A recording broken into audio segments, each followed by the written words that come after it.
Picture this: you wake up one morning in the 1400s, and before you've even taken your first bite of bread, the law has already decided what you're allowed to eat.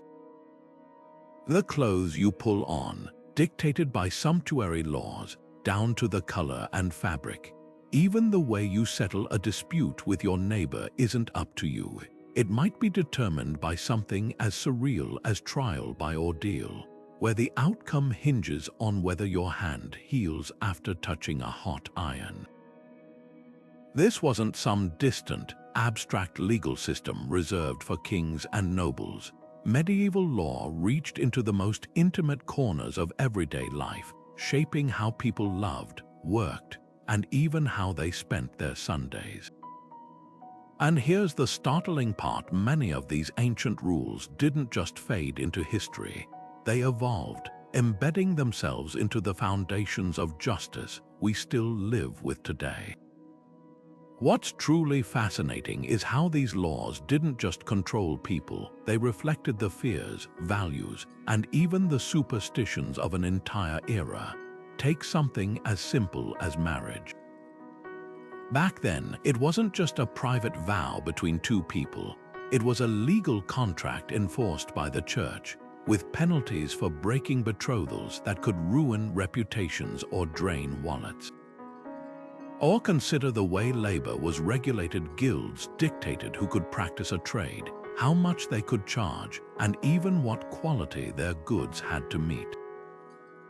These weren't just rules, they were invisible threads weaving through society, pulling everyone into a shared system of order, or sometimes chaos. But here's where it gets even more intriguing.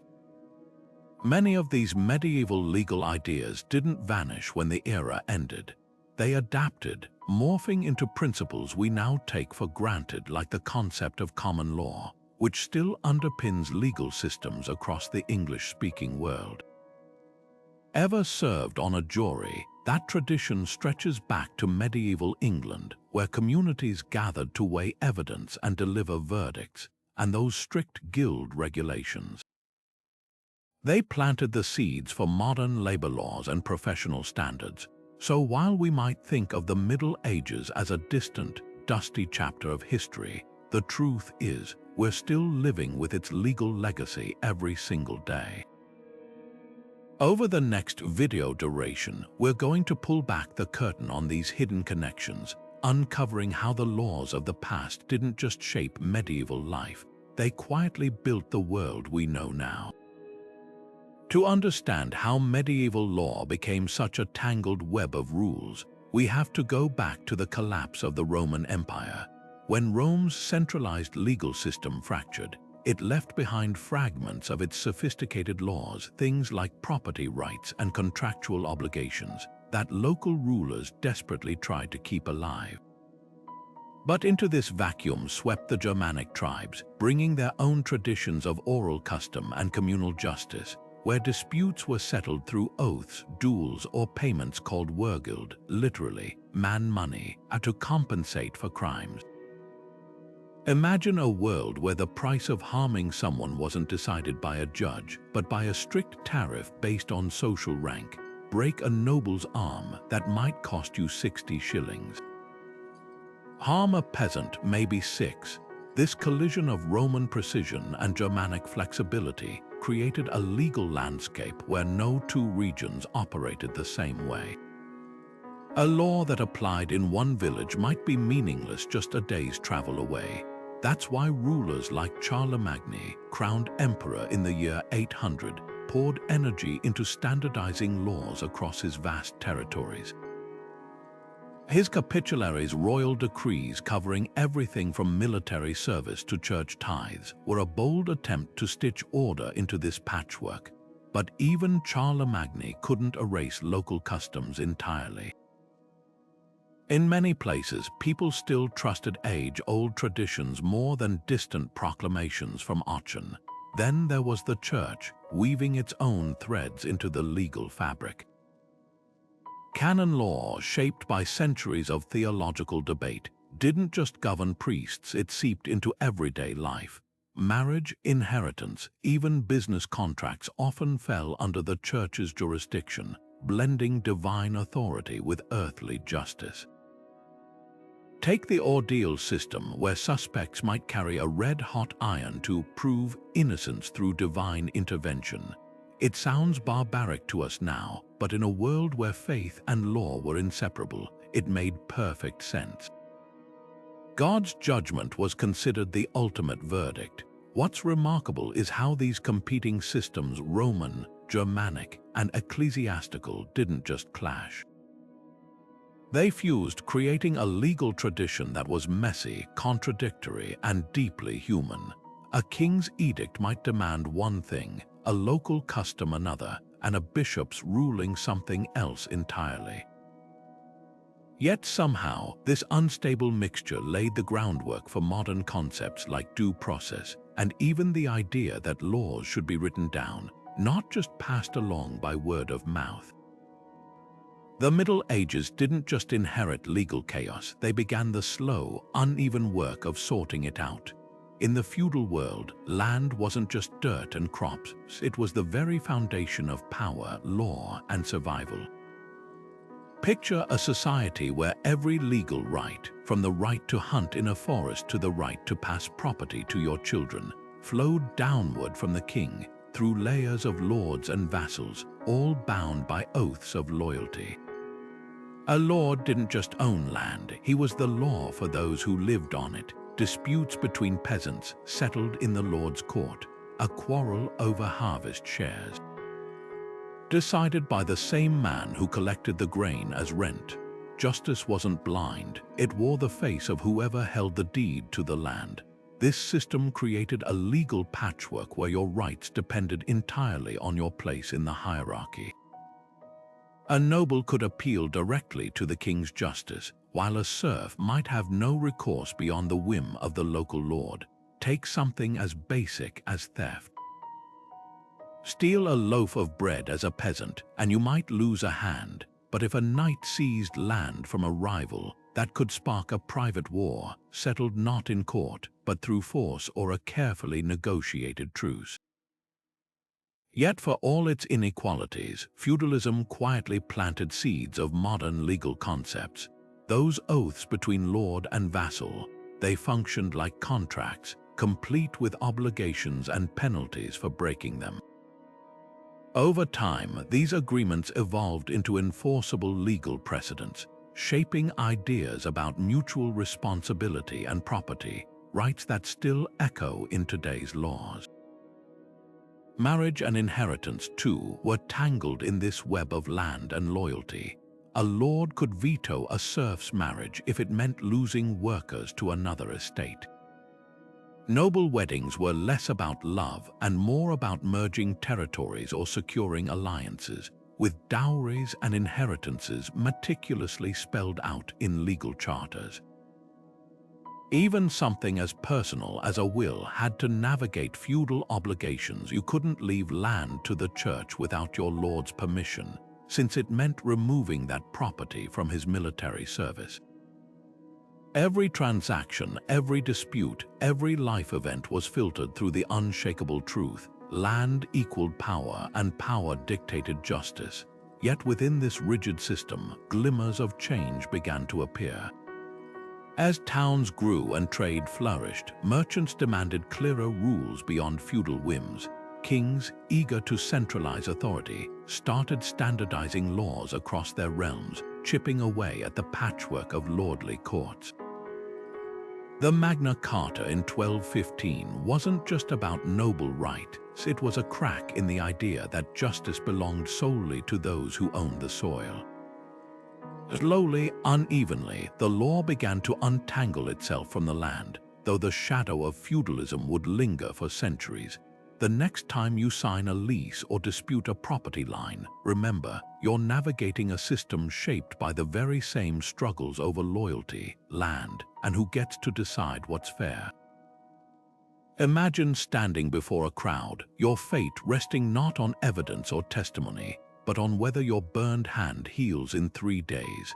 This was the terrifying reality of trial by ordeal, a legal practice where the line between justice and spectacle blurred beyond recognition.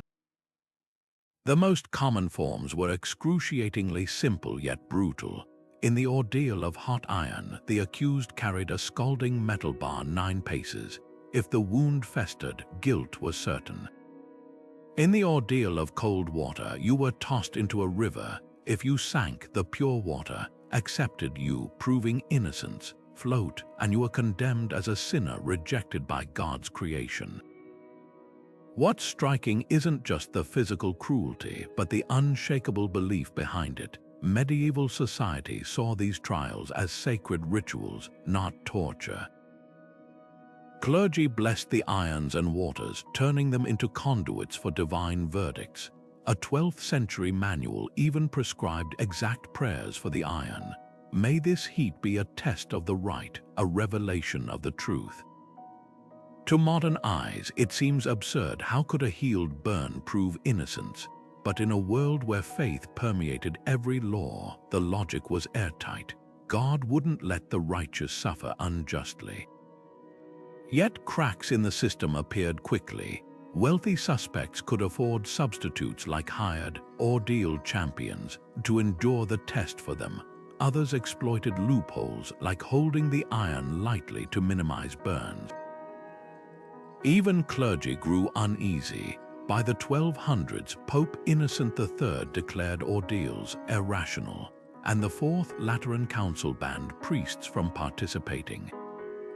But the real death knell came from an unexpected source: commerce. As trade expanded, merchants demanded predictable justice, not rituals that left business disputes to chance. The demise of ordeals didn't just end a barbaric practice, it reshaped justice itself. In England, the vacuum was filled by juries of local men who weighed evidence rather than waiting for miracles.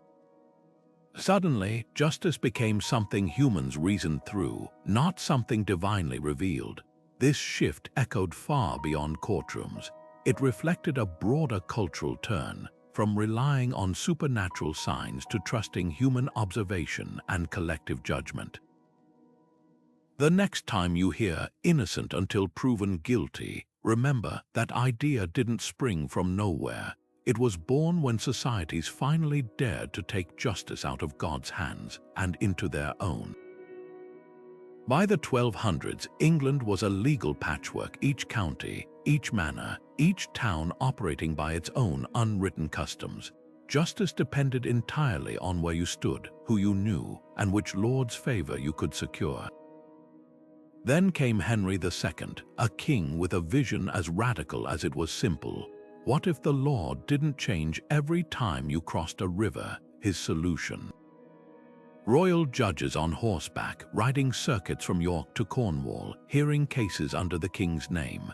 These weren't just officials, they were revolutionaries armed with parchment and precedent.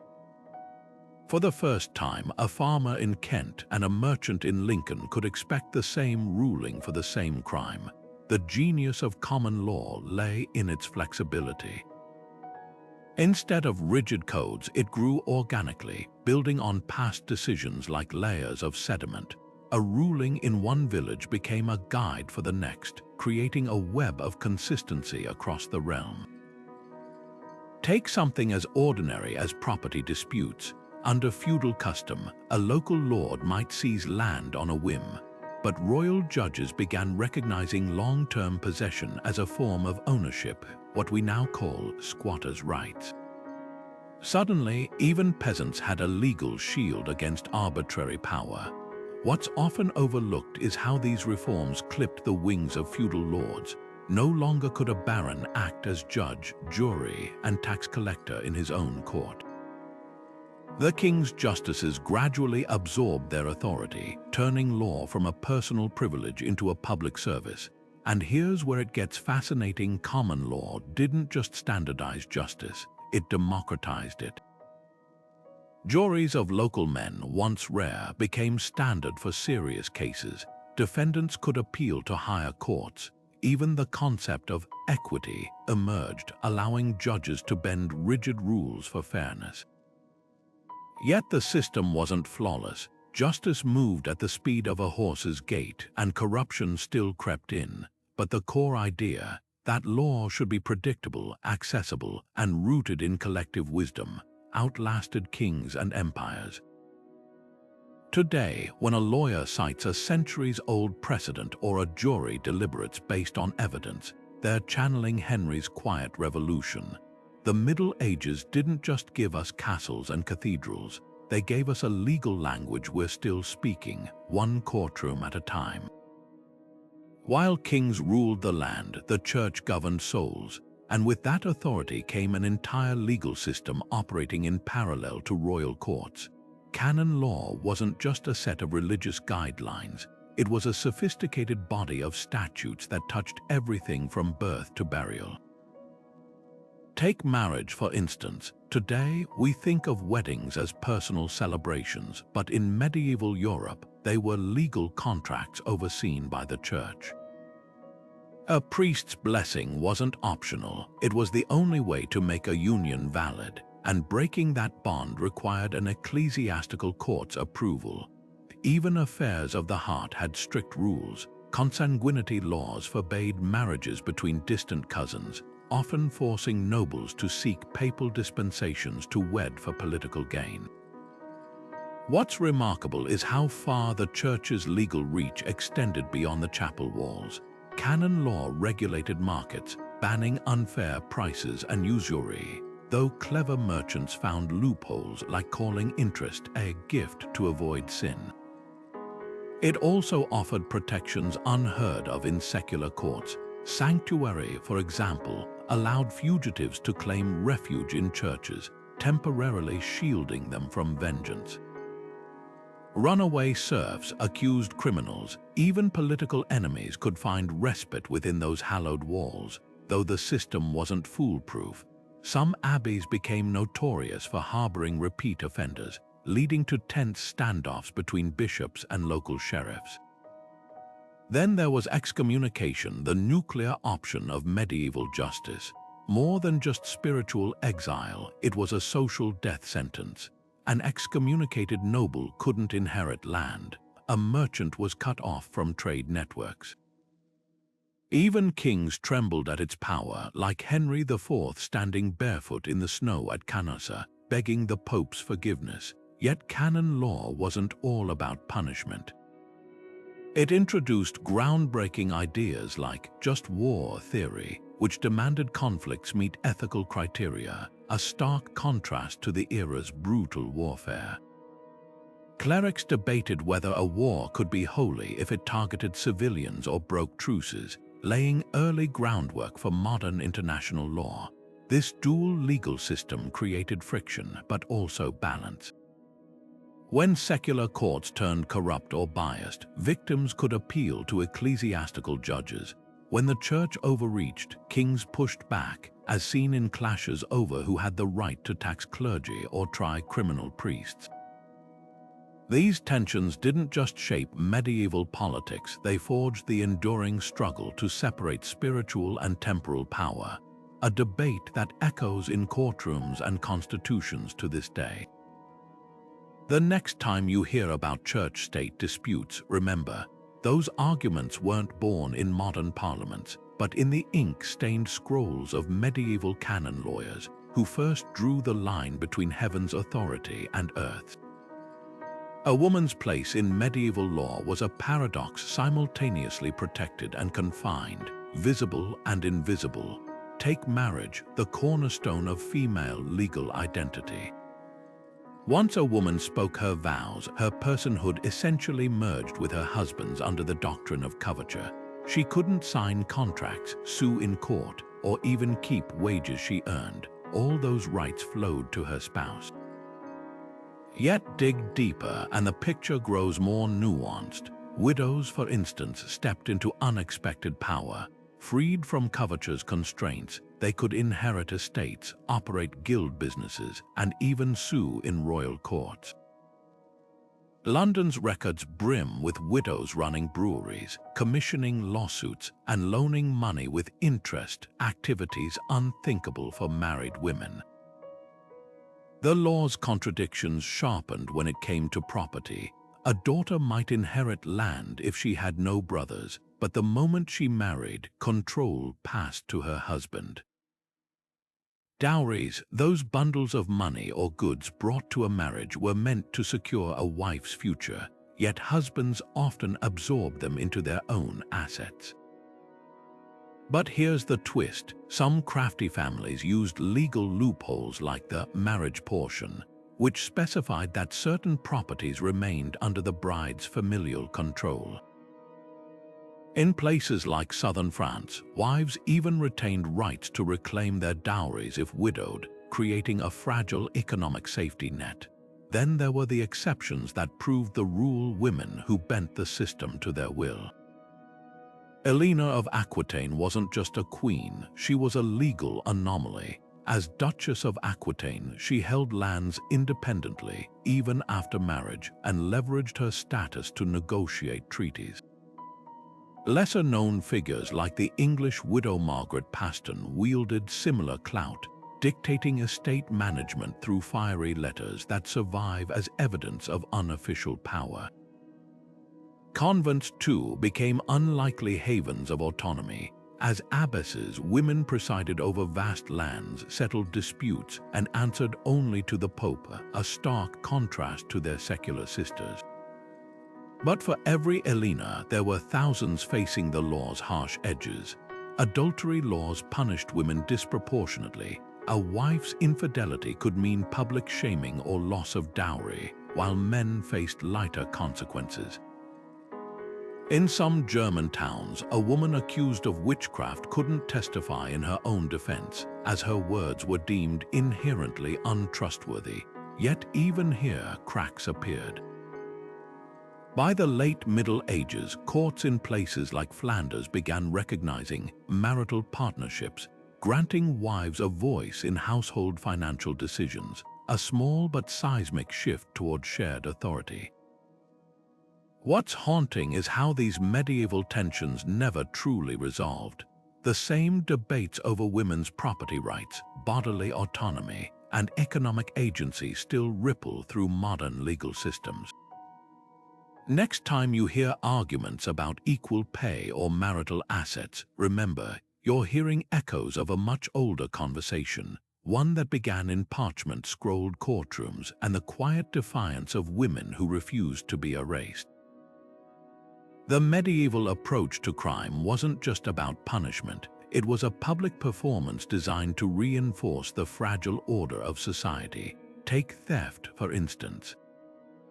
Steal a loaf of bread in 13th century England, and you might lose a hand, but the real lesson wasn't just for the thief.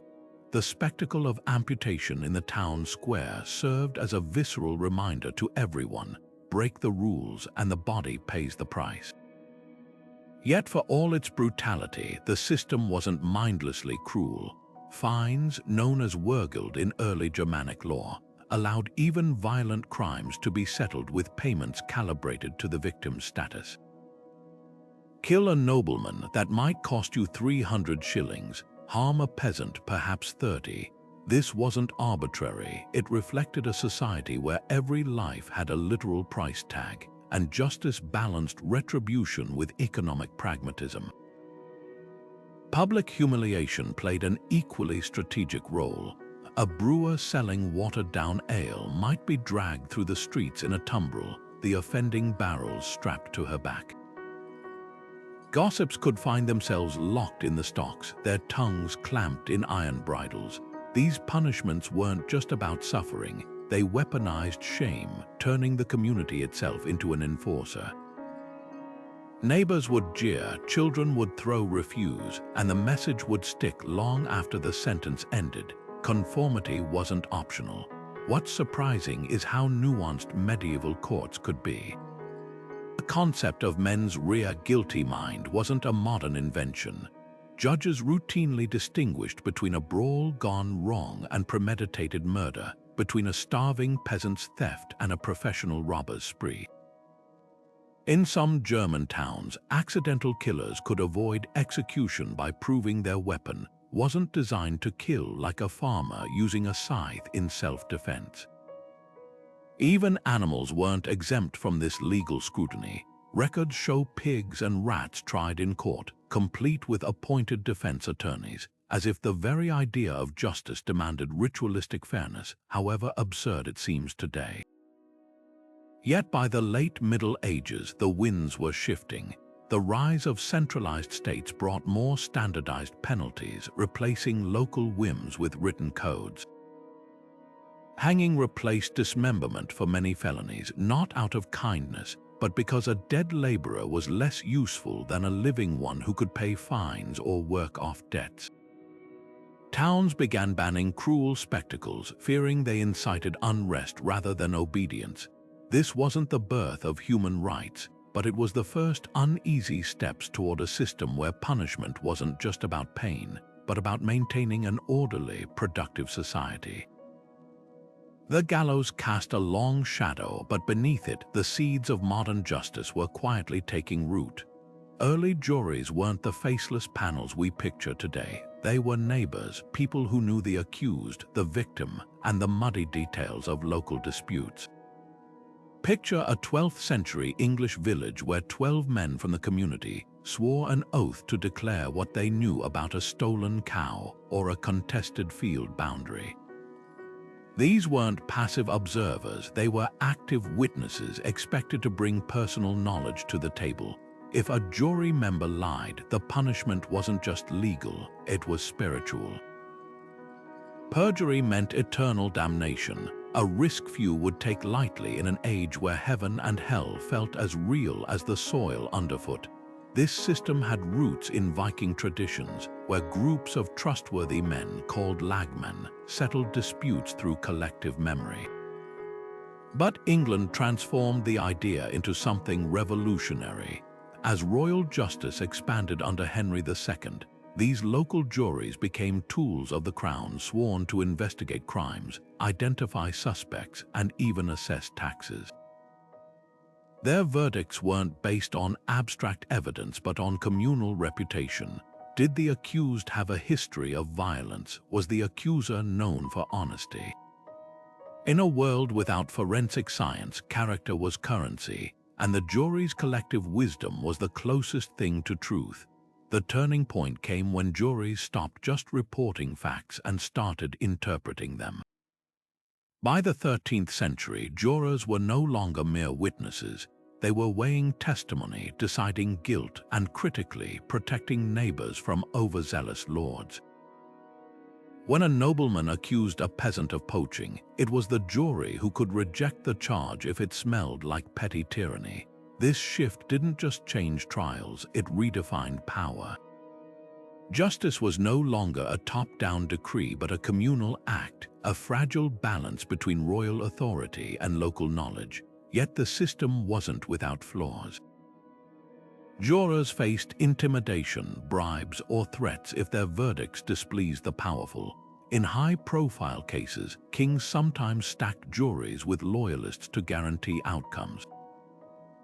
And let's not romanticize medieval fairness. Women, serfs, and outsiders rarely had a seat at this table, but the core idea endured. Ordinary people, not just elites, should have a say in justice. When the Magna Carta declared in 1215 that no free man could be imprisoned without the lawful judgment of his peers, it was this tradition it invoked, a principle that would echo through centuries, shaping everything from the American Constitution to modern human rights law. What's astonishing is how this medieval innovation outlasted the era that birthed it. Long after trial by ordeal faded, juries remained, adapting to new crimes, new societies, even new continents.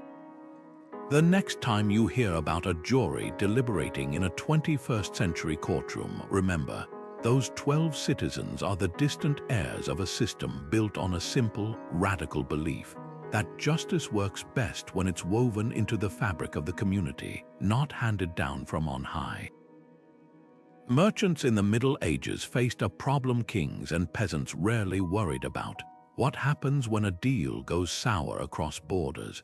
A Flemish wool trader might promise English fleeces to an Italian banker, only for ships to sink or prices to collapse. With no universal laws to settle these disputes, commerce itself was at risk. Enter the law merchant, a system born not in royal courts but in the bustling market squares of medieval Europe. These weren't stuffy courtrooms with Latin parchments. They were swift, practical tribunals held right between the fish stalls and cloth merchants, where cases could be resolved in days, not years. What made these courts revolutionary was their focus on fairness, not technicalities. Judges were often fellow merchants who understood trade's rhythms, the way a handshake deal for Breton linen could unravel if frost delayed the harvest. They prioritized two principles, good faith and custom. If a German buyer claimed Spanish wine had turned to vinegar en route, the court would consult other vintners to decide who bore the risk. Contracts didn't need wax seals to be binding. A witness and a shared cup of ale could seal an agreement as firmly as any charter. Bankruptcy, too, got its start here. Under feudal law, unpaid debts might land a man in prison or worse, but merchant courts recognized that punishing failure too harshly stifled trade. Instead, they devised straw-man auctions, where a debtor's goods were sold off to pay creditors proportionally, a concept that evolved into modern insolvency protections. Even trademarks have medieval roots. Guilds required bakers to stamp their loaves and weavers to tag their cloth, creating early brands to guarantee quality and punish fraud. The real legacy of these courts wasn't just in their rulings, but in their mindset. They treated commerce as a global endeavor, not bound by local lords or languages. A ruling in Bruges could cite precedents from Genoa, creating a web of trust that let trade flourish.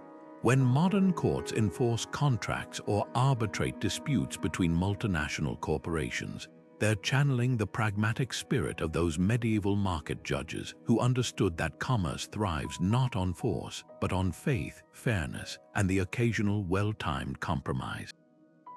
For the vast majority of medieval people, justice wasn't delivered by robed judges or royal decrees. It happened right outside their front doors, in the shade of an ancient oak or the cramped hall of the village manor. These local courts, often convened just a few times a year, were where real life collided with the law. Picture a scene: farmers still smelling of the fields, their boots tracking mud onto the rushes, gathering to settle whose cow trampled whose barley or whether a miller had been cheating on flour measures. There were no law books, no attorneys, just the collective memory of the elders who'd presided over these disputes for decades, reciting customs as old as the fields themselves. What made these courts remarkable was their blend of rigidity and flexibility. On one hand, traditions were sacred. A witness's oath might carry more weight than physical evidence because a person's word, sworn before God and neighbors, was the ultimate currency. Yet punishments could be startlingly pragmatic.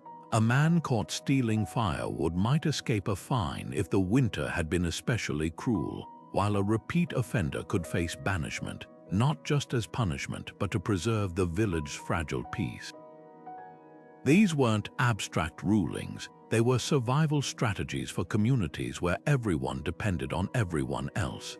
The cases themselves read like a catalogue of medieval life. A brewer accused of watering down ale might be forced to drink her own weak brew in the stocks while villagers jeered. Boundary disputes between farmers were settled not with surveys, but by walking the land with sworn witnesses who remembered when the old willow marked the edge. Even gossip became legal. Business slander could cost you a hefty fine, especially if it damaged a family's marriage prospects. The court wasn't just punishing crime, it was maintaining the invisible threads of trust that held the village together. But beneath this apparent simplicity lay sophisticated legal thinking. Many villages operated on the principle of compurgation, where an accused person could clear their name by gathering a set number of oath helpers, neighbors willing to swear to their character. It sounds primitive until you realize this system placed immense value on reputation. In a close-knit community, no one would risk their standing by vouching for a known liar. The threat of collective shame often worked better than any punishment. These courts also reveal a truth modern systems often forget. Justice works best when it understands the people it serves. A royal judge might see a simple case of stolen sheep, but local elders knew if the thief was a desperate father or a habitual troublemaker and adjusted their rulings accordingly. That intimacy came at a cost, of course. Favoritism could skew outcomes, and outsiders, traveling peddlers, landless laborers faced steeper odds. Yet for all their flaws, these courts kept the peace for centuries without prisons or professional lawyers, proving that sometimes the best legal code isn't written in ink, but etched into the memory of a community. The real end came not with a bang, but a whisper. As royal justice expanded, village courts gradually lost their authority, their oral traditions deemed too unpredictable for an age obsessed with written records. Yet something vital was lost in that transition, the idea that law should bend to human needs, not the other way around. Today, when we struggle with impersonal bureaucracies or ponder restorative justice, we're grappling with the same question those medieval villagers understood instinctively: how to balance rules with humanity, order with mercy, and justice with the messy reality of everyday life. Stepping into a medieval church wasn't just an act of worship, it could be a desperate bid for survival. Imagine a man, bloodied and breathless, bursting through the heavy wooden doors of a cathedral, gripping the altar as armed pursuers halted at the threshold. By the sacred custom of sanctuary, he was untouchable at least for 40 days. This wasn't mere superstition, it was a formal legal process. The moment a fugitive touched the church's consecrated ground, bells would ring to mark the start of a tense truce. Clergy recorded the refugee's name and crime in meticulous registers, while outside, frustrated authorities could only wait, barred by divine law from dragging the accused away. But sanctuary wasn't an escape, it was a pause. During those 40 days, the fugitive faced a grim choice: stand trial, confess and accept penance, or swear to leave the kingdom forever. Some chose exile, setting off barefoot with a wooden cross as their only protection, forbidden to return on pain of death. Others negotiated, like the thieves who turned themselves in after securing promises of lighter sentences. The system's mercy had sharp edges. Sanctuary spared lives, but often shattered them in other ways. A banished weaver would lose home, family, and livelihood in one crushing blow. Exile itself was a punishment layered with contradictions. To medieval minds, banishment was a fate worse than prison. Without community ties, an outcast became legally invisible, vulnerable to starvation, enslavement, or summary justice in lands where no one knew their name. Yet for some, it offered unexpected freedom. Records show exiled criminals reinventing themselves as mercenaries or merchants abroad, their pasts erased by distance. Towns even used exile as a pressure valve, banishing troublemakers rather than executing them, preserving labor while removing threats. What's striking is how these ancient practices echo today. Modern asylum laws, with their blend of refuge and restrictions, descend directly from medieval sanctuaries' conditional protection. The tension between mercy and order, between individual survival and communal safety, still shapes debates over immigration and criminal justice. When we argue about borders or second chances, we're wrestling with the same questions that once echoed through vaulted church aisles: how to balance compassion against consequences, and who deserves a doorway out of the storm. Heresy wasn't just a sin in medieval Europe, it was a contagion. A threat so dangerous it demanded not just spiritual correction but legal extermination. Picture a world where what you believed about God could land you in chains, where a whispered prayer in the wrong dialect might mark you for death. This was the reality of heresy trials, where the church and state joined forces to hunt down anyone who strayed from official doctrine. The stakes couldn't have been higher. To medieval authorities, heresy wasn't merely wrong thinking. It was treason against divine order, capable of unraveling society itself. The tools of this hunt were chillingly methodical. By the 13th century, the Inquisition had perfected a legal process designed to extract confessions and identify dissenters. Accused heretics weren't dragged straight to the stake, they were given formal hearings, complete with written charges and opportunities to repent. On the surface, this resembled due process, but the system was rigged. Torture was sanctioned as a means to purify the truth, and defense witnesses risked being branded as accomplices. Some inquisitors even kept detailed manuals, like Bernard Gouey's Practica Inquisitionis, which outlined strategies for trapping suspects in theological contradictions. A simple misstep, misquoting scripture, or hesitating over a catechism question could seal your fate.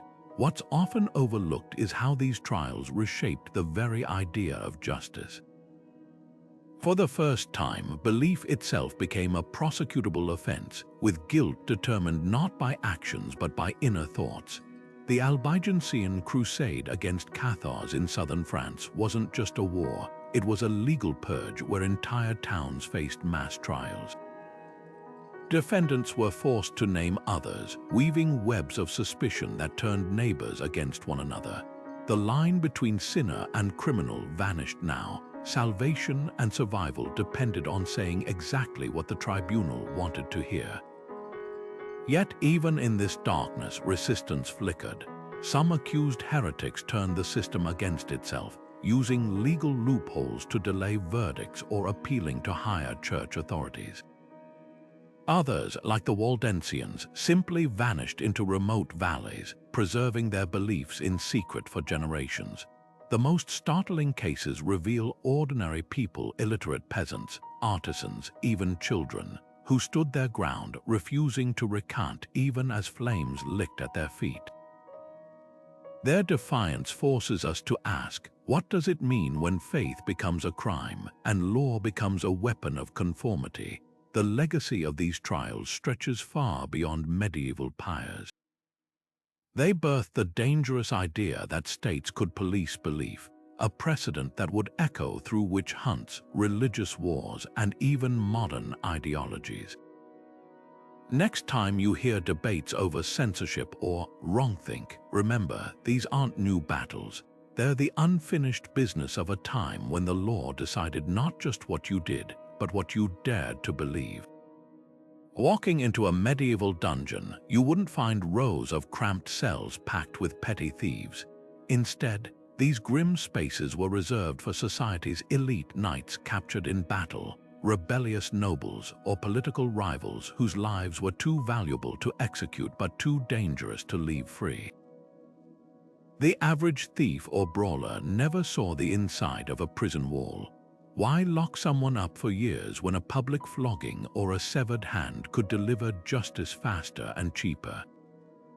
Medieval society had no appetite for long-term incarceration. Justice was meant to be immediate, visible, and often brutal enough to deter others with a single spectacle. For ordinary folk, punishment was swift and usually financial. Fines dominated the legal landscape, calibrated with precision to match both the crime and the culprit's wealth. A brewer selling sour ale might pay 12 pence, while a nobleman's hunting violation could cost him a year's income. Physical penalties were equally pragmatic. A perjurer might lose the tongue that lied, a thief the hand that stole, not just as retribution, but as a walking advertisement of the law's power. Even banishment served dual purposes. It removed troublemakers while reinforcing community boundaries. To be cast out was to lose not just your home but your legal existence, a fate some feared more than death. High-status prisoners, however, lived in a strange limbo. Their dungeons were less about punishment than storage, holding pens for bargaining chips.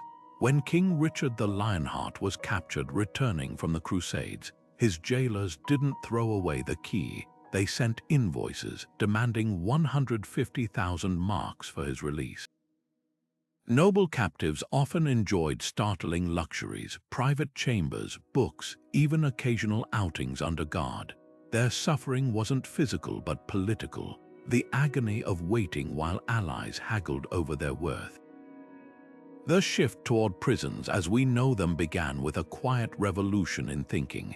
By the late Middle Ages, some towns built workhouses where vagrants and repeat offenders labored under supervision, not just to punish but to correct. This radical idea that lawbreakers might be reformed rather than merely broken grew from economic pragmatism.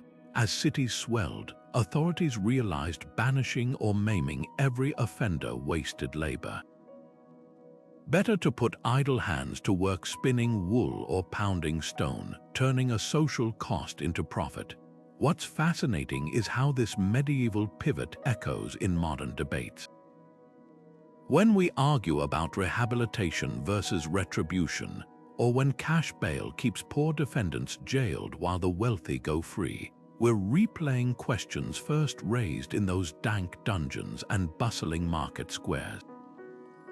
The Middle Ages didn't just leave us castles and cathedrals, they built the invisible walls of our justice system, brick by contested brick. The Magna Carta wasn't born in a triumphant courtroom or a philosopher's study. It was scrawled onto parchment in a muddy field at Runnymede in 1215, under the shadow of civil war. King John, fresh from military defeats and desperate to quell a rebellion by his own barons, had no intention of creating a cornerstone of democracy.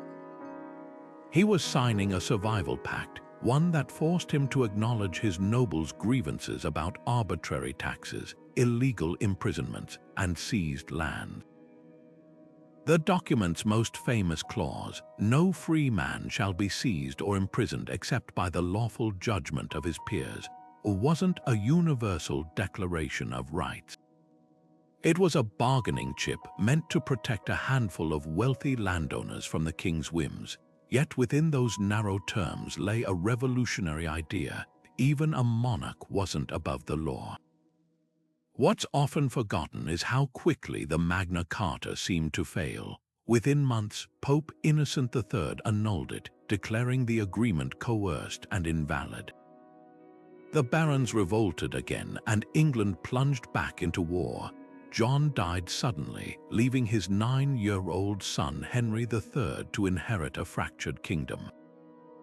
But here's where the story twists. Instead of discarding the Magna Carta, Henry's regents reissued it, stripping some clauses but keeping the core principles alive. Over the next century, it would be reaffirmed again and again, not because kings believed in its ideals, but because each new monarch needed baronial support. Like a legal phoenix, the document gained power through repetition, its words seeping into the collective consciousness of English law. The real magic of the Magna Carta lies in how later generations reinterpreted it. By the 1700s, figures like Sir Edward Coke were stretching its medieval language to fit modern struggles, arguing that its protections applied not just to nobles but to all Englishmen. American colonists brandished it against British taxes, and abolitionists quoted its promise of justice to challenge slavery. None of these uses would have made sense to the barons at Runnymede, yet their messy compromise became a blueprint for freedoms they never imagined. Yet for all its symbolic weight, the Magna Carta's practical legacy is equally tangible. It established that taxes required consent, a principle that echoes in modern budgets and parliamentary debates. It planted the idea of habeas corpus, preventing indefinite detention without trial. Most importantly, it proved that written law could bind rulers, a concept that would inspire everything from the U.S. Constitution to the Universal Declaration of Human Rights. The next time you hear someone cite their rights, remember, those words didn't spring from abstract philosophy. They grew from the ink-stained frustrations of medieval nobles who dared to tell their king, enough. Imagine holding a book where the words could decide a man's fate, where every inked line carried the weight of justice. The Sachsenspiegel, one of the most famous medieval legal manuscripts, wasn't just a dry list of rules. Its pages shimmered with vivid illustrations, judges in solemn robes, peasants pleading their cases, even scenes of trial by combat, all painted in brilliant blues and golds. These images weren't decoration, they were a survival tactic. In a world where few could read, pictures bridged the gap between law and memory, turning abstract principles into something tangible. A farmer might not pass Latin, but he could recognize the image of a stolen cow and the fine it demanded. Creating these manuscripts was a monumental act of devotion. Monastic scribes hunched over parchment for months, their quills transforming legal traditions into permanent records. A single mistake could invalidate an entire codex, so every stroke mattered. Some texts, like the laws of Henry I, even included curses to deter tampering. May he be cursed who alters this book, as if the words themselves were sacred. The irony, many of these painstaking copies were never meant for public eyes. They sat in monastery libraries or noble halls, symbols of authority as much as tools of justice. Yet their survival reveals a surprising truth. Medieval societies cared deeply about legal consistency. When a dispute arose over inheritance or land rights, old manuscripts were consulted like oracles.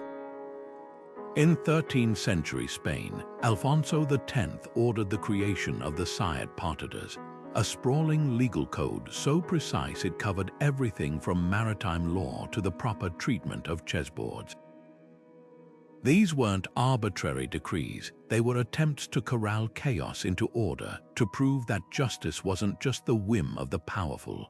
The real magic lies in the margins. Between the lines of formal statutes, scribes often doodled complaints, "My hand tires," "The ink is foul," or left notes updating obsolete laws. A 14th century copy of English statutes might include handwritten amendments from local judges, adapting royal decrees to village realities. These annotations became a hidden dialogue across centuries, showing law as a living thing reshaped by each generation's needs. What's haunting is how fragile this system was. Fire, war, or even damp could erase centuries of legal wisdom in an instant. When the Libri Feudalorum, a key text on feudal law, nearly vanished in the 1200s, scholars scrambled to reconstruct it from fragments. Their desperation speaks volumes. Without these manuscripts, justice itself seemed at risk. Today, when we click through digitized archives of medieval law, we're not just browsing history, we're touching the very tools that taught societies how to govern themselves.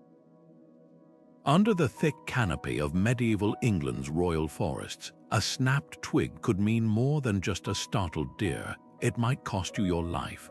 These weren't just wooded areas. They were the king's private hunting grounds, guarded by laws so severe they turned acorns into contraband. William the Conqueror, fresh from his invasion in 1066, claimed nearly a third of southern England as forest in the legal sense, a term that included open fields, villages, even entire churches if they stood in the path of his hunts. The penalties for disturbing his game were draconian. Poach a deer and you'd hang, snare a rabbit and you might lose a hand.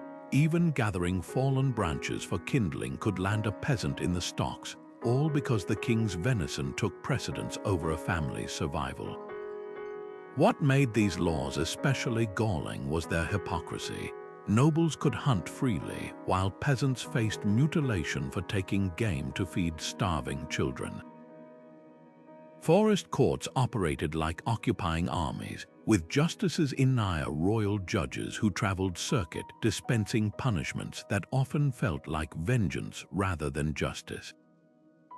One 13th century record describes a man blinded and castrated for killing a deer, his wounds serving as a gruesome billboard to deter others.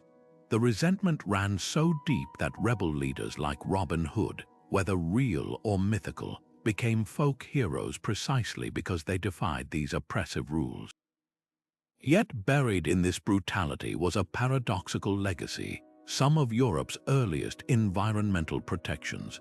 Forest laws didn't just safeguard deer, they preserved woodlands from the rampant deforestation happening elsewhere. Coppicing, the practice of cutting trees to encourage new growth, was carefully regulated to maintain timber supplies. Streams were protected from pollution to keep fish stocks healthy. Even the dreaded beasts of the forest clause, which punished anyone harming creatures like boars or wolves, inadvertently preserved biodiversity. The king's greed, ironically, shielded ecosystems that might otherwise have been stripped bare by hungry villagers or greedy landlords. The enforcement of these laws reveals medieval society's uneasy relationship with nature. Foresters, armed with bows and tracking dogs, weren't just gamekeepers, they were early conservation officers, patrolling boundaries marked by perambulations, annual walks where officials memorized every oak and thicket. Villagers living within forest bounds faced bizarre restrictions, like having to muzzle their pigs during pannage season to prevent them from eating the king's acorns. Over time, these rules sparked creative resistance. Poachers became adept at using camouflage traps, while communities developed secret sign languages to warn of approaching foresters. The collapse of forest law came not from rebellion but from shifting power. As Parliament gained influence, the Magna Carta's lesser-known Forest Charter in 1217 rolled back some of the harshest rules, returning lands to common use. Yet the forests themselves remained, their boundaries fossilized in place names like Old Dean or New Forest. Today, when we debate hunting quotas or national parks, we're channeling that same tension between privilege and access, exploitation and preservation, that once turned medieval woodlands into battlegrounds of power and survival. Jewish communities in medieval Europe existed in a legal twilight, neither fully part of the feudal order nor entirely outside it. Kings and bishops crafted special statutes just for them, a tangled web of privileges and restrictions that could change overnight. In England, Jews were officially declared the king's property in 1290, their lives and livelihoods subject to royal whims, need a loan to fund a war or build a cathedral. Jewish moneylenders were welcomed, even given charters of protection. But when debts mounted or mobs grew restless, those same protections could vanish in an instant, leaving families vulnerable to expulsion or worse. The legal contradictions were staggering. Jewish people were barred from owning land or joining craft guilds, pushed into money lending because Christians were forbidden from charging interest, a practice called usury. Yet when Christian borrowers grew resentful, rulers often cancelled debts entirely or seized Jewish assets to balance their own books. In 1290, Edward I of England went further, expelling all Jews with just weeks' notice, confiscating their property down to the last candlestick. The same pattern repeated across Europe, temporary tolerance followed by sudden violence, as seen in the Rhineland massacres of 1096 or the Spanish Inquisition's forced conversions centuries later. What's chilling is how law itself became a tool of persecution. Church decrees like the Fourth Lateran Council in 1215 mandated special badges or hats to mark Jewish residents, turning faith into a visible target. Local statutes forbade them from testifying against Christians in court, making legal redress impossible. Even the act of building a synagogue might require papal approval, as if worship itself were a concession rather than a right. Yet within these constraints, Jewish legal scholars like Maimonides crafted intricate codes of ethics and community governance, proving that oppression couldn't extinguish the hunger for justice. The most haunting legacy lies in how these medieval patterns persist, scapegoating minorities during crises, weaponizing debt, using law to enforce segregation. These aren't relics of the past. They're echoes we still grapple with today. When medieval Jews were confined to ghettos or forced into exile, they carried with them not just Torah scrolls, but a lesson about the fragility of rights granted by the powerful. That lesson, written in the margins of history, remains one of the most urgent we can heed. Leat courts were the unsung workhorses of medieval justice, neither fully royal nor entirely manorial, but something in between. Picture a scene where villagers gathered in a drafty hall, not to witness the grand pronouncements of a traveling judge, but to settle the small but vital disputes that kept the community functioning. Did a baker shortchange a customer on bread weight? Was there a quarrel over grazing rights in the common fields? These were the matters that filled a Leat court's docket, handled with a pragmatism that higher courts often lacked. What made these courts remarkable was their adaptability. Unlike royal justices who followed strict procedures, Leat courts could bend to local customs. A case might be decided by the testimony of trusted neighbors rather than written evidence, or a fine could be adjusted based on the offender's ability to pay. In one 14th century English village, a man accused of stealing firewood was ordered to replant trees instead of facing imprisonment, a punishment that repaired the harm rather than just inflicting pain. This flexibility wasn't chaos, it was a recognition that justice had to fit the community it served. The records of these courts read like a snapshot of daily medieval life. A brewer might be fined for selling weak ale, while a butcher faced penalties for dumping offal into the street. Even gossip became a legal matter. Slanderous rumors could destabilize a village, so Leat courts often imposed fines to keep tongues in check. Yet for all their informality, these courts weren't lawless. They operated under the umbrella of royal authority, with stewards or bailiffs ensuring that local rulings didn't outright contradict the king's justice. Perhaps the most fascinating aspect of Leat courts was their democratic undercurrent. While nobles and clergy dominated higher courts, Leat juries were typically composed of local men, farmers, craftsmen, even serfs in some cases who knew the parties involved. Their verdicts reflected communal values, not abstract legal theories. If a widow was caught gathering firewood from the Lord's forest, the jury might overlook the crime if her children were starving. Justice here wasn't blind, it was deeply aware of context. Yet these courts weren't immune to the era's inequalities. Wealthier villagers could often negotiate lighter penalties, while the poor faced harsher scrutiny.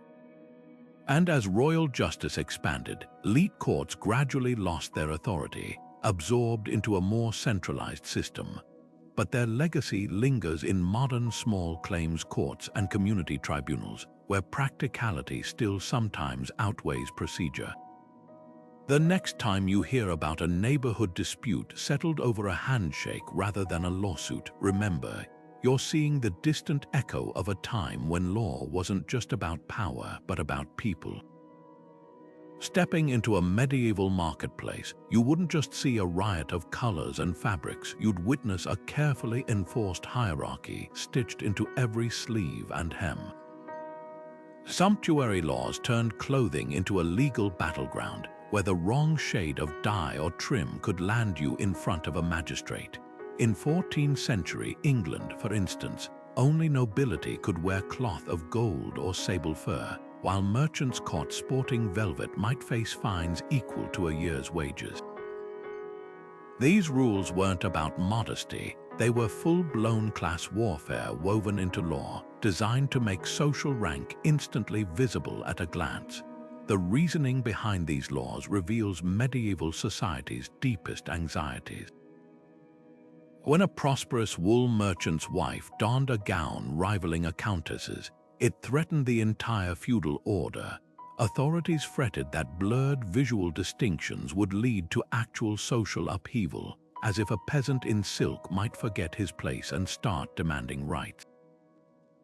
Venice took this to extremes, employing fashion police to patrol streets, measuring sleeve widths and inspecting embroidery for forbidden luxuries. Even mourning attire was regulated. In some German towns, widows could wear black wool but never black silk, lest their grief appear too aristocratic. But here's the twist: sumptuary laws were constantly flouted. Inventive loopholes abounded, dyeing wool to mimic pricier fabrics, adding detachable fur linings for public appearances, or wearing illegal colors beneath cloaks that could be shed indoors. The wealthy bourgeoisie treated fines as just another cost of doing business, much like modern parking tickets. Tailors became accomplices, advertising garments with hidden luxuries, a lining of ermine disguised as rabbit fur or gold thread woven subtly into cuffs. What's fascinating is how these failed regulations birthed unexpected consequences. The pressure to display status within legal bounds fueled innovations in tailoring and fabric production. When English laws restricted certain imported silks, local weavers developed mock velvets using clever weaving techniques. In Florence, sumptuary codes inadvertently created demand for intricate, time-consuming embroidery, a way to showcase wealth without technically violating material restrictions. The very laws meant to stifle extravagance became engines of sartorial creativity. Beneath the surface, these fashion laws expose a timeless tension: the struggle to control identity through appearance. When medieval authorities obsessed over sleeve shapes and hat heights, they were acknowledging something profound: that clothing isn't just fabric, but a language of power. Today, when schools ban certain hairstyles or corporations enforce dress codes, we're still wrestling with the same question those 14th century tailors faced. Who gets to decide what you wear, and what does that control really protect? To be declared an outlaw was to cease existing in the eyes of the law, not just as a criminal, but as a human being.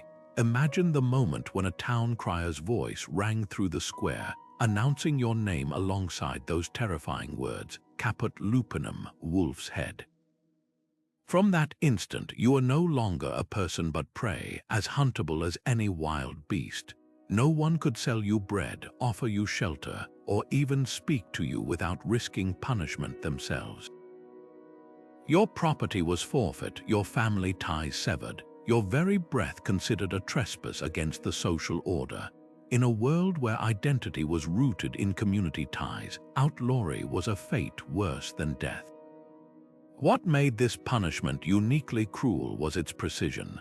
Unlike executions, which ended suffering quickly, or imprisonment, which at least acknowledged your existence, outlawry was a slow unraveling. It didn't just remove you from society, it erased you from its memory. Legal records from 13th century England describe outlaws starving in forests, their faces gaunt under hoods, daring to sneak into villages at night to beg scraps from former neighbors too frightened to meet their eyes. Some turned to banditry, like the infamous Hereward the Wake, whose legend grew precisely because he thrived in this legal wilderness. Others simply vanished, their fates unrecorded, as if the earth had swallowed them whole.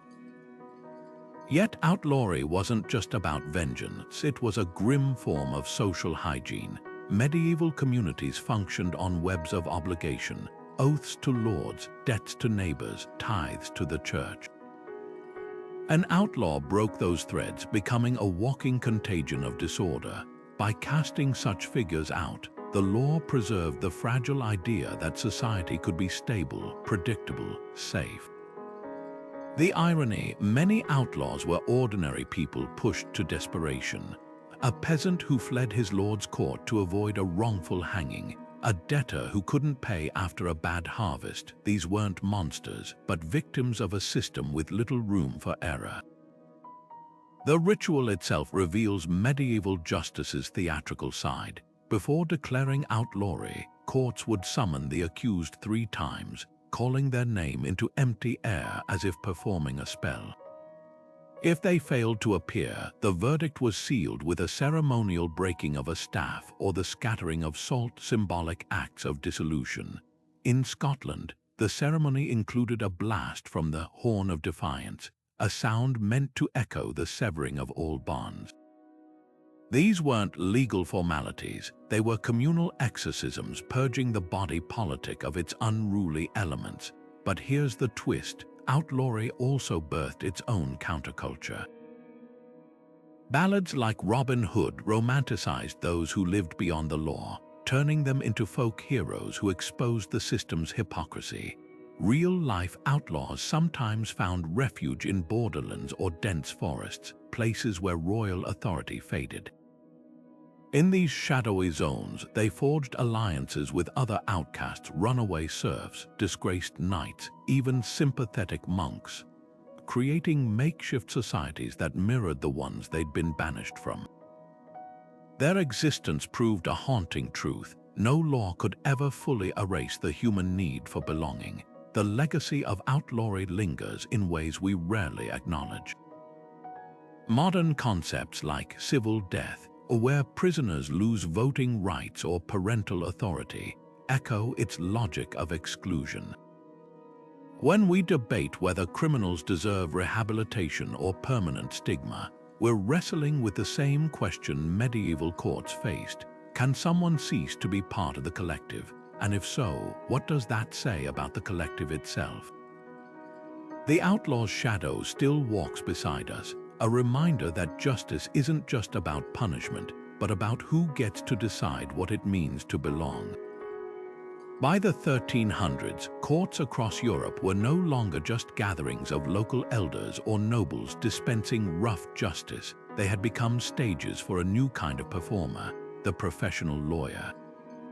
Picture a bustling hall in Bologna or Paris, where men in dark robes pored over parchment scrolls, citing obscure passages from Roman legal codes or canon law to sway judges. These weren't mere advisors, they were specialists who turned legal argument into an art form, charging fees that could bankrupt a peasant but save a nobleman's estate. Their rise marked a quiet revolution, one that would reshape justice from an oral tradition into a system ruled by procedure, precedent, and paperwork. What made these early lawyers so transformative was their training. Universities like Oxford and Salamanca taught law as a rigorous discipline, dissecting Justinian's ancient Roman codes or Gratian's Decretum, the foundational text of canon law. Students spent years mastering the art of disputatio, structured debates where every hypothetical scenario was picked apart. A skilled lawyer didn't just know the law, he could twist it, finding loopholes in statutes or crafting analogies that turned a losing case into a win. This wasn't intuition or local custom, it was a science of persuasion, and it gave those who mastered it immense power. The impact rippled far beyond courtrooms. For the first time, legal knowledge became a commodity. Wealthy patrons hired lawyers as permanent retainers, while towns pooled resources to keep one on retainer. Even the church, once wary of laymen meddling in divine justice, came to rely on canon lawyers to untangle disputes over tithes or land. But this professionalism came at a cost. Where village elders might have considered a widow's plight or a neighbor's good name, lawyers focused on technicalities. A well-timed citation could override mercy, and those who couldn't afford counsel often found themselves outmaneuvered. Yet within this shift lay the seeds of modern justice. Lawyers began demanding consistency. Why should a land dispute in Normandy be decided differently than one in Toulouse? Their arguments pushed rulers to standardize laws, creating early versions of legal codes. The concept of representation took root, with advocates speaking not just for nobles but increasingly for merchants and guilds. And perhaps most strikingly, the idea that law was a skill to be studied, not just inherited or intuited, laid the groundwork for the legal professions we recognize today. The backlash was inevitable. Satirists painted lawyers as bloodsuckers who spun cobwebs to catch fools. Peasants grumbled that justice now went to the highest bidder. But the genie couldn't be put back in the bottle. By the 1400s, even kings needed lawyers to justify their wars and taxes. The age of customary justice was fading, replaced by a world where words on parchment, and the people who knew how to wield them held more power than swords or sieges. The next time you hear a lawyer cite some arcane precedent, remember, that tradition didn't start in a modern courthouse. It was born in the ink-stained lecture halls of medieval Europe, where the first legal minds proved that sometimes the pen really was mightier than the sword. For a traveling merchant in the 13th century, nothing was more valuable than the crisp crackle of a town charter in their satchel, not just for the trade privileges it promised, but for the life-saving words "fair court" inked alongside them. These two simple terms transformed law from a local weapon into a shield for commerce. Picture a Flemish cloth seller dragging a chest of linens into an English market town, knowing that if a deal went sour, his case wouldn't be heard by the buyer's cousin or a bribable bailiff, but by neutral judges sworn to impartiality. That guarantee didn't just protect individuals, it greased the wheels of an entire economy, convincing strangers to trade across borders and languages. The genius of these charters lay in their specificity. Some mandated mixed juries of locals and visiting merchants, preventing hometown bias. Others required trials to conclude within the market's duration. No dragging out disputes until travelers ran out of money for lodging. York's charter went further, decreeing that disputes between foreigners be judged by law merchant, a specialized commercial code understood from Bruges to Barcelona. These weren't lofty ideals, they were practical solutions scribbled onto parchment by pragmatic town councils who knew trust meant profit. What's striking is how these innovations mirrored modern business hubs. Like today's international arbitration courts, medieval fair courts offered predictability in unpredictable places. A German silver trader in Champagne could expect the same standard of justice as in Lübeck, thanks to networks of reciprocal agreements. Records from the great fairs of Troyes show merchants willingly paying higher stall fees for access to these courts, proving that legal security was as marketable as any spice or silk. Yet the system wasn't foolproof. When a Genoese merchant in London found his wool shipment ruined by seawater, the fair court ruled in his favor, but enforcing that judgment back in Italy required another layer of legal wrangling. This friction birthed early forms of insurance and letters of credit. As merchants sought ways to hedge against distant risks, the law didn't just react to commerce, it evolved in lockstep with it, each new dispute prompting fresh refinements. The real legacy of these charters lies in their quiet revolution of trust. By making justice portable, they helped weave isolated market towns into the fabric of a connected Europe. Today, when we swipe a credit card in a foreign airport or click buy on a website hosted halfway across the globe, we're benefiting from the same principle those medieval merchants fought for, that commerce thrives when the rules are clear, consistent, and blind to the color of your cloak or the accent in your voice. Before royal decrees and parchment scrolls, justice grew from the earth itself in the curve of a well-worn footpath, the slant of an ancient oak, or the way neighbors fell silent when old Tomas recounted where grandfather's field ended and Pieter's began. Folklaw wasn't etched in ink but woven into the rhythm of daily life. A shepherd knew grazing rights by the songs his father taught him, verses that mapped which hillside belonged to which family long before surveyors arrived with their chains. Disputes were settled not in courtrooms but over shared ale, with elders invoking precedents as old as the village itself. When the miller's boy broke Anya's fence last winter, he rebuilt it by spring, so shall you. These customs thrived because they were elastic. Where royal law saw only trespass, folk law recognized necessity, like letting hungry flocks graze on harvested fields after Michaelmas, or the right to gather fallen branches after a storm. Boundaries shifted with the seasons, marked not by fences but by rituals. In the Scottish Highlands, children learned property lines by walking them annually with the whole clan, pausing at each stone to hear its story. Welsh communities used CWRW bark, little ale ceremonies where sharing drink sealed land agreements more binding than any charter. The land wasn't just owned, it was remembered, its contours preserved in collective memory. Yet folklaw's real power lay in its enforcement. Shame worked where shackles couldn't. A man who cheated at the harvest fair might wake to find his door smeared with dung, a silent verdict from his peers. Gossips could be sentenced to the rough music treatment, where villagers banged pots outside their homes until the offender apologized. These weren't punishments but corrections, designed to restore harmony rather than inflict permanent scars. Even exile took nuanced forms. Instead of banishment, some communities imposed shadowing, ignoring the offender completely, making them a ghost among the living until they mended their ways.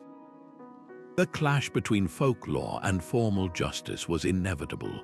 When Norman clerks demanded written proof of land ownership, Cornish farmers pointed to cairns their ancestors had stacked centuries earlier. German peasants revolted when lords replaced traditional forest rights with hunting permits. But in surprising ways, the two systems intertwined. English common law absorbed the folk concept of ancient demesne, protecting customs predating the Norman conquest. Scandinavian tings assemblies where free men debated disputes evolved into regional courts without losing their communal spirit. What's haunting is how these unwritten rules still whisper today. Ever argued over a property line based on an old handshake deal? Watched neighbors mediate a quarrel without calling the police? That's folklaw's legacy, the stubborn belief that some truths don't need parchment to endure, and that justice at its heart begins not with a gavel but with listening. The echoes of medieval law aren't confined to history books, they're alive in every courtroom gavel strike and notarized signature today. Take jury trials, for instance. That moment when 12 strangers file into a deliberation room, it's a direct descendant of Henry II's revolutionary idea that justice shouldn't belong solely to kings or local lords, but to a community's collective wisdom. The same principle that once let villagers decide field disputes now underpins modern notions of peer judgment. Even the concept of reasonable doubt has roots in medieval canon law, where priests debated how much certainty was needed to condemn a soul without damning their own. Contracts, too, carry medieval fingerprints. When you sign a lease or click agree on a terms of service page, you're enacting a ritual that began with merchant guilds sealing deals over wax seals and handshakes. The law merchants' insistence that good faith mattered more than rigid formalism evolved into today's contract law, where a poorly worded clause can still unravel fortunes, just as it did when wool traders clashed in 14th century Bruges. And those endless property disputes over fence lines or tree branches, they're the grandchildren of feudal customs where land boundaries were decided by which way a shadow fell at midday or where a certain oak had stood since grandfather's time. But the legacy isn't just in structures, it's intentions we still grapple with. medieval courts wrestled with balancing mercy and deterrence, just as modern judges debate sentencing guidelines. The sanctuary offered by churches finds its echo in asylum laws, while the brutal efficiency of outlawry mirrors contemporary debates over criminal disenfranchisement. Even sumptuary laws have a bizarre modern cousin in dress codes and luxury taxes, where societies still use clothing as a marker of status or morality. What's most startling is how these medieval solutions were often born of sheer pragmatism, not philosophy. Trial by jury emerged because traveling judges needed local knowledge.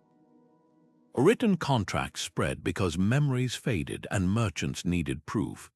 The brilliance lies in their adaptability. Systems designed for a world of parchment and horseback now underpin digital transactions and global arbitration. That's the untold story of medieval law. Its greatest innovation wasn't any single rule, but the radical idea that justice could evolve, that customs hardened by time might still bend to meet new needs. Yet for all their influence, these systems weren't destined to succeed. They survived because they worked, because a merchant in Genoa or a peasant in Kent found them fairer than the alternatives. That's the real lesson hidden in ancient court rolls and guild ledgers. The laws we inherit weren't handed down from on high, but forged in the messy crucible of human conflict, tested by generations who demanded better. When we argue today about judicial reforms or corporate regulations, we're not just shaping the future, we're continuing a conversation that began in straw-strewn courtrooms and bustling market squares, where the idea of justice first learned to speak. Medieval law wasn't just written in ink, it was etched into the fabric of daily life, shaping everything from the clothes on people's backs to the way they settled disputes with their neighbors. Its fingerprints are still visible today, hidden in plain sight within our modern legal systems, social norms, and even our language. Think about the last time you served on a jury or signed a contract. You were participating in traditions that stretch back to village assemblies and merchant fairs centuries ago. These aren't just historical curiosities. They're living threads connecting us to a past that still informs how we understand fairness, order, and community. What's remarkable is how these medieval innovations emerged from necessity, not idealism. Trial by jury wasn't invented because someone dreamed up a perfect system. It was a practical solution for kings who needed to standardize justice across sprawling territories. The law merchants' emphasis on good faith and custom grew from merchants who couldn't afford to let distant disputes derail their livelihoods. Even something as seemingly archaic as sanctuary laws reflected a nuanced understanding of mercy in an otherwise harsh world. These weren't abstract theories debated in ivory towers. They were tools forged in the heat of real human conflict, tested by generations who demanded better ways to coexist. Yet for all its influence, medieval law was never monolithic. It thrived on contradictions, brutality alongside mercy, rigidity alongside flexibility. A lord's court might sentence a thief to lose a hand while a merchant's tribunal negotiated restitution. Church courts preached divine justice even as they developed meticulous procedures for canonizing saints or annulling marriages. This tension between idealism and pragmatism still defines legal systems today. When we argue over prison reform or corporate liability, we're wrestling with the same questions medieval societies faced. How much punishment is enough? Who gets to decide what's fair? The true legacy of these laws lies in their adaptability. They survived plagues, wars, and revolutions because they could bend without breaking. Common law's reliance on precedent allowed it to evolve with changing morals, while guild regulations laid the groundwork for modern labor protections. Even failures like trial by ordeal taught valuable lessons, proving that justice must be accountable to reason, not just ritual. These weren't perfect systems, but they were resilient ones, built by trial and error in a world far messier than history books often portray.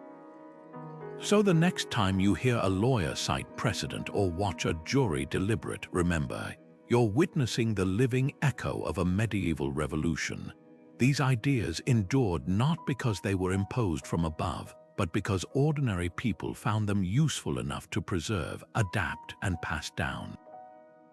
That's the real magic of legal history. It reminds us that the rules we live by weren't handed down from on high, but hammered out in the messy, brilliant crucible of human experience.